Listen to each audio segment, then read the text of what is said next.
les initiatives positives. Bonjour Jean-Z. Bonjour Alexandre, bonjour Ambline. Bonjour. Ce matin avec vous Jean, eh bien, on va transformer le marc de café en encre pour imprimante. Pas en or. Ça ne se boit plus. Non, Dommage. là, ça ne se boit plus. Le nom de ce projet, c'est Inky, un anglicisme qui signifie ancré.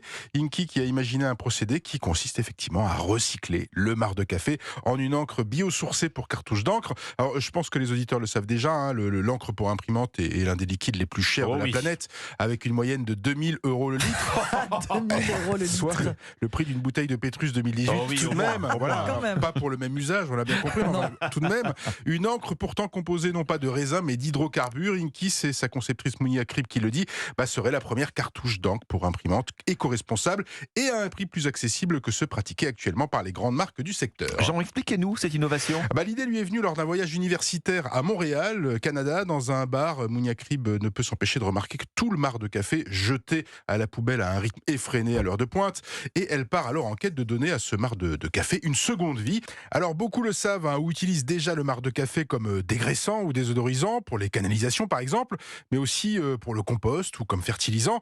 Mais notre héroïne penche plutôt pour le transformer sous forme d'encre, puisque, ça je ne le savais pas, c'est un produit très pigmenté. Chaque année, 10 millions de tonnes de marc de café sont jetées dans le monde. Comment est-elle arrivée à ce résultat? Alors, elle a un peu galéré, on va pas se mentir. Pourquoi ? Parce qu'elle n'a pas de formation de chimiste, ni de D'accord. scientifique, Mounia, ni de connaissances poussées en chimie. Elle a donc appelé le département de chimie de l'école normale supérieure. 2 universitaires de renom acceptent sur le dossier, après lecture de dossier, de l'accompagner sur le développement du projet.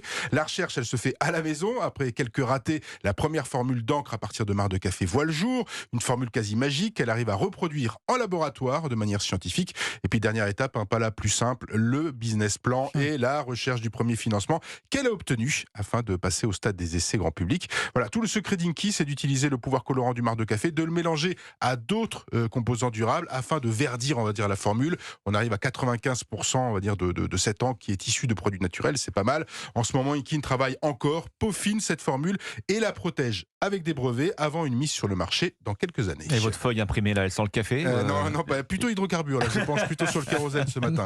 Les initiatives positives. Merci Jean-Z Merci à et à vous. demain sur Europe 1. À demain.